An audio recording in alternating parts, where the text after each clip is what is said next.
Hey, thank you for joining us for this episode of Springdale Today. I'm your host, Mary Jordan.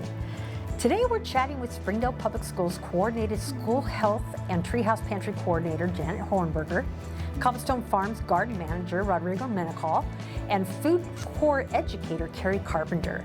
We're going to be discussing food insecurity in Northwest Arkansas today and how Treehouse Pantry is showing up every day to help our families in Springdale schools. Thank you guys for being here today. Yeah, glad to be here.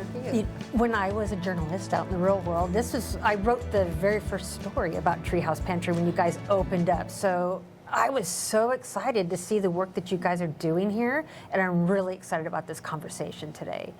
And Kerry, I was hoping that you could set the stage for us and tell us a little bit about what food insecurity looks like in Springdale schools for our families.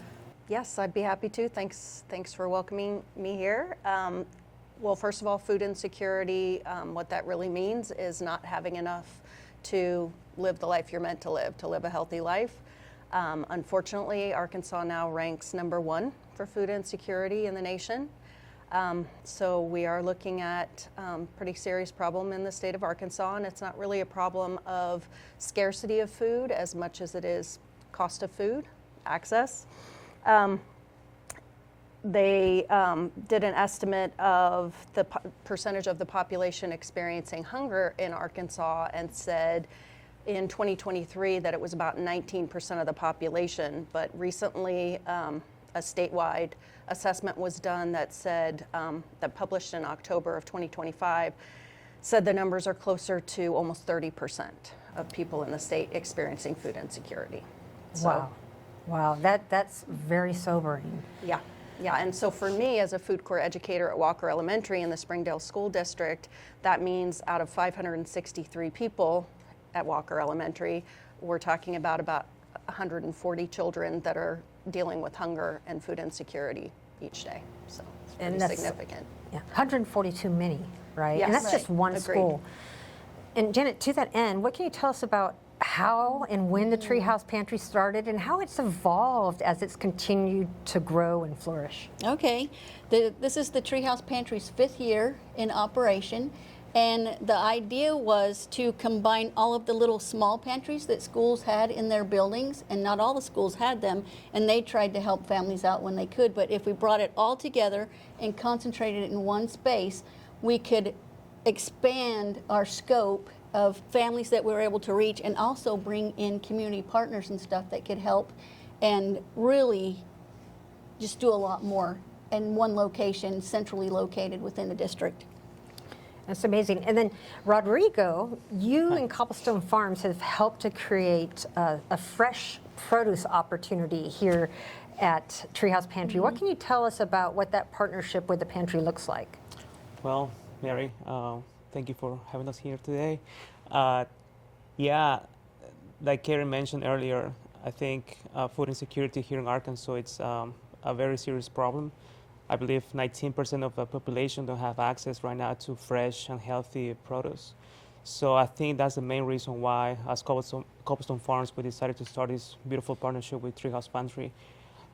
It's a pilot program that we aim to transform and use the spaces or lots into fully productive farms, like the ones we started here at the Treehouse Pantry this summer, because we truly believe that if we all work together, not just us, but also the community, right? Volunteers, all of us are in this together. We can significantly reduce food insecurity here. So. The way we work is, as Cobblestone Farms, we put the expertise, the knowledge, and Treehouse Pantry, puts the resources, the logistics, the land. So by combining all of these things together, then we're going to be able to produce for next year close to 5,000 pounds of fresh produce for our communities. Yeah. Wow. And the garden was just established this year, is that accurate? Correct. Yeah. This, we had to build the farm from scratch this summer. I got transferred here from Fayetteville. Our main location is in Fayetteville, Cobblestone Farms. And so, I started here back in July. So I've been here for, half a year now? Yes, and we started the preparation of the land the school year before. Mm-hmm. Very good. And so in addition to fresh produce, Janet, what's the full scope of what Treehouse Pantry offers families? Okay, we have the feed and read bags, which offers books inside the feed and read bags, so we can promote literacy as well as nutrition. We have the Samaritan Feet, where we can provide shoes and socks to our students. We have school supplies, hygiene products, limited household products, some essential clothing, which might include the shoes, the socks, coats. We could always use different sizes of underwear and elastic waist pants because they're the most forgiving in the needs that we might have. And we also have our FIT liaison here, who is over our families in transition, and so she helps with those families. And we have community clinic patient advocacy person here that helps families with their health needs and applications and things. That's so much in one spot for families to take advantage of. And we are a school district, so I'm wondering if you can help me connect. How is food insecurity, providing food, clothing, meeting the whole needs of the child, how is that translating into health and academic success for students? Okay, our mission of the Treehouse Pantry is to remove barriers to students' academic and social success. And providing food and now nutrition food makes that a more balanced way to help kids have the food that they need, because if they're hungry, they can't learn. They can't develop properly. They're hyper vigilant about when are they going to eat, what are they going to get to eat. And so if we can help provide that most basic need, we can help them in their academics as well. I guess if you're not thinking and distracted about being hungry, you can focus on your schoolwork. Or even the hygiene products. You know, if they don't have deodorant and they're going to school stinky and they're worried everybody's smelling them, that's a deterrent to actually being able to concentrate and learn your lessons. Rodrigo, what can you tell us about the farm, how it operates and how you're getting that food from the soil onto students' tables? Yeah, it definitely takes a lot of planning. I'm focusing on growing produce that it's easy to grow, that is nutrient dense, and that it doesn't take a lot of time to grow. I'm trying to grow crops as quickly as possible. As I mentioned, like the goal is to grow 5,000 pounds next year.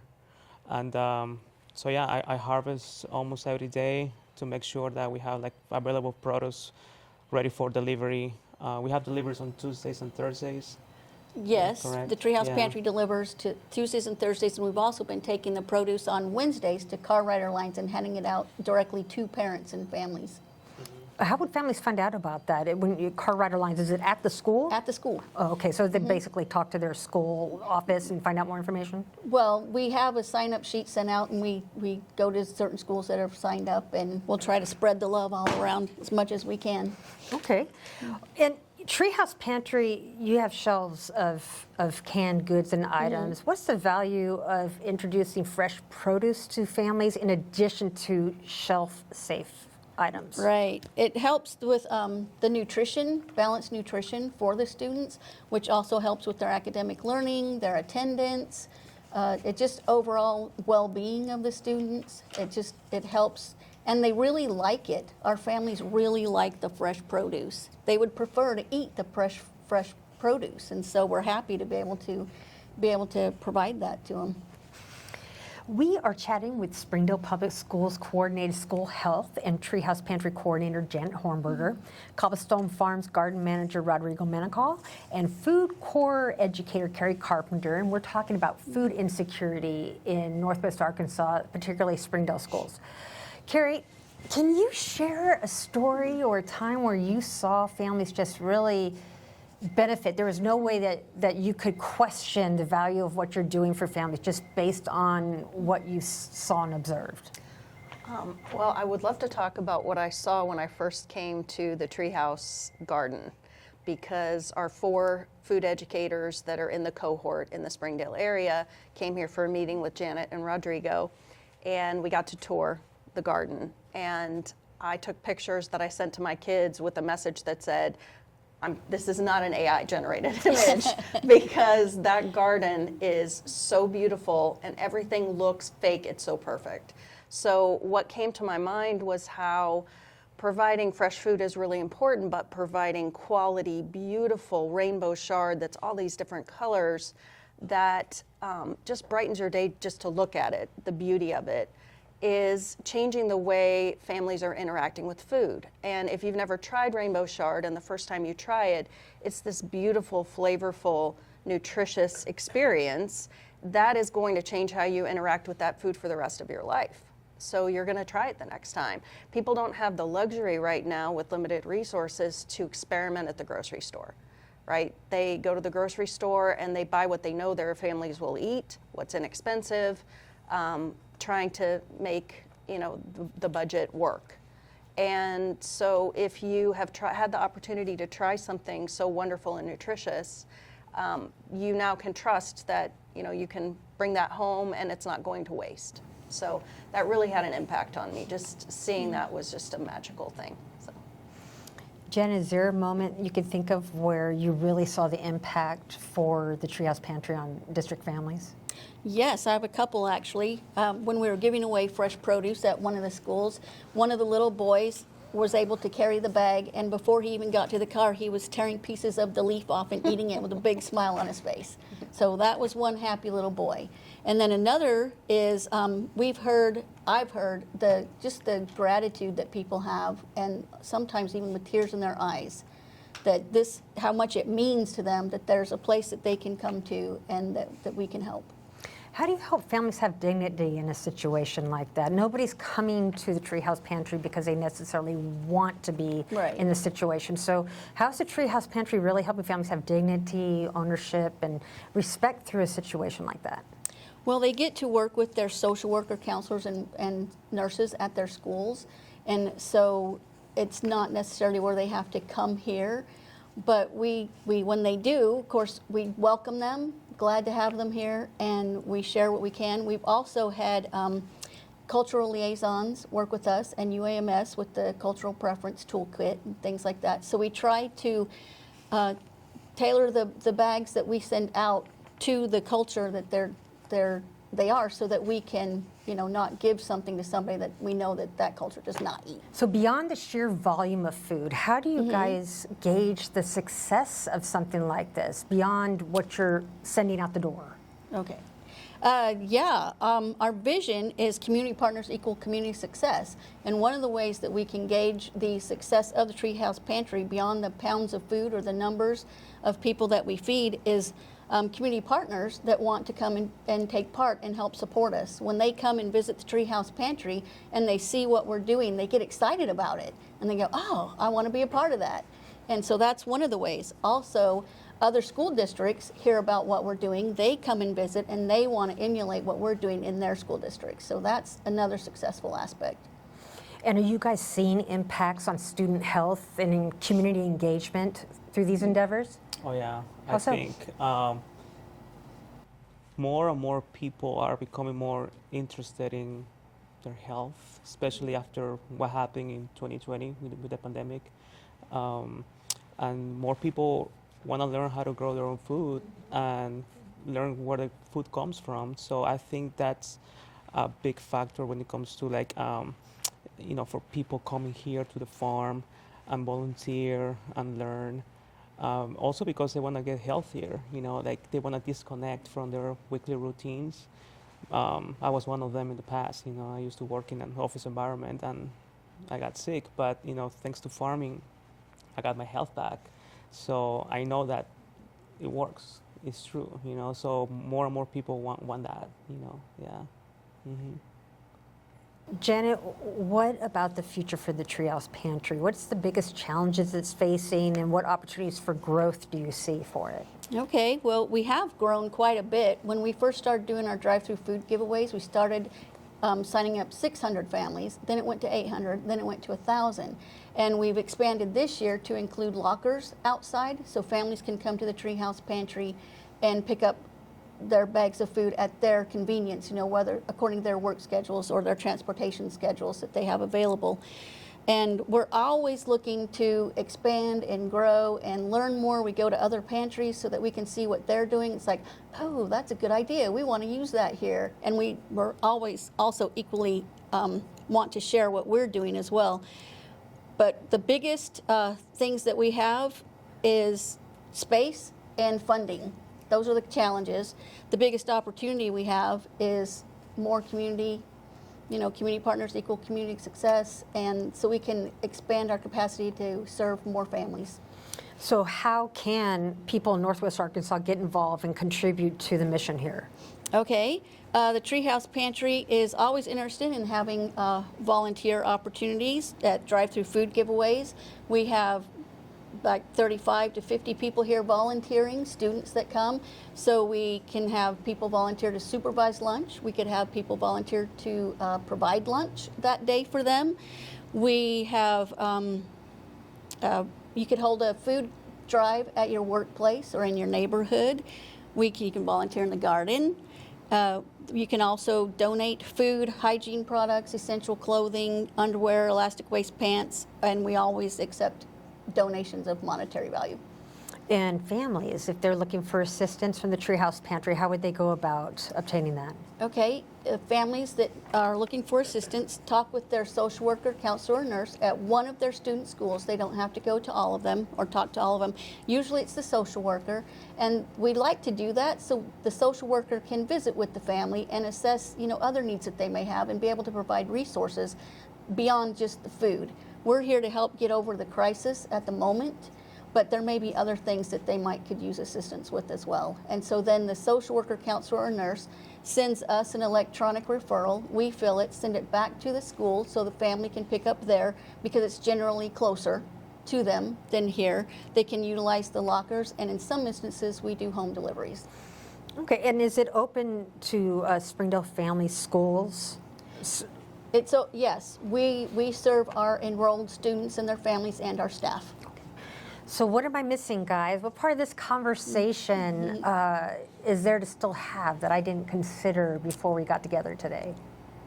I think from the food corps perspective, what we do in the schools where there's a food corps member or an educator is we are trying to help families maximize the use of the food that they get from the grocery store, the pantry. How do they enjoy the food? How do they make sure their kids will eat the food?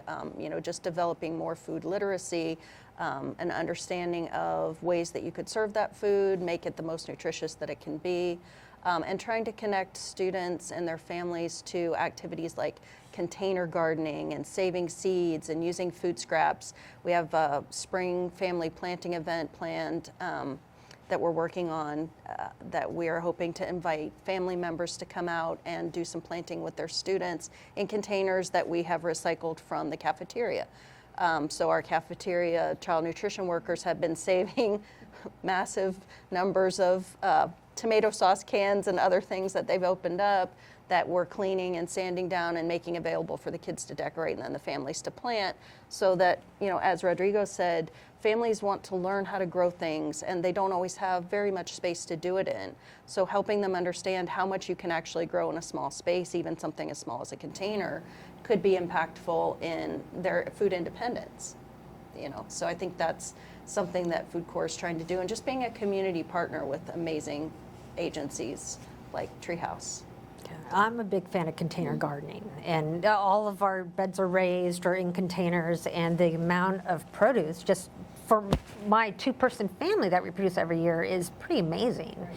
So and I wouldn't have known I could do it until I had an opportunity to actually accomplish it. Anything else that is relevant to this conversation that we're not considering? Rodrigo, Janet, anything to add? I would say at the end of the day, our ultimate goal is to have a healthier and thriving community. But unfortunately, there are things nowadays that are preventing people to be healthy. Like, for instance, I call them like silent epidemics. I'll just mention three real quick: sedentarism, or not knowing how to eat healthy foods, and also like information overload using our phones. Let's say, we're on our phones many hours throughout the day, and that has, I would say, deteriorating our health. So I just encourage your audience to, come to the farm and disconnect, and be out there in nature and, moving their bodies and learning about, how to eat healthy foods. It's going to be really good for them. Yeah. Awesome. And thank you for opening up that opportunity for families. We appreciate it.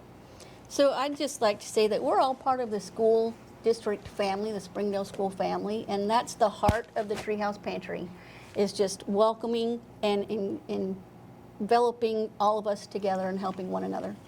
Well, thank you. Thank you for doing it. It's an important mission, and we're very grateful that you're out there serving our families. And we appreciate your being here with us today. Thank you. You can catch this and previous episodes of Springdale Today on YouTube, Facebook, or Instagram, and listen to the podcast on iTunes, Spotify, your favorite podcast app. Thank you for joining us for this conversation. We look forward to catching up with you next time on Springdale Today.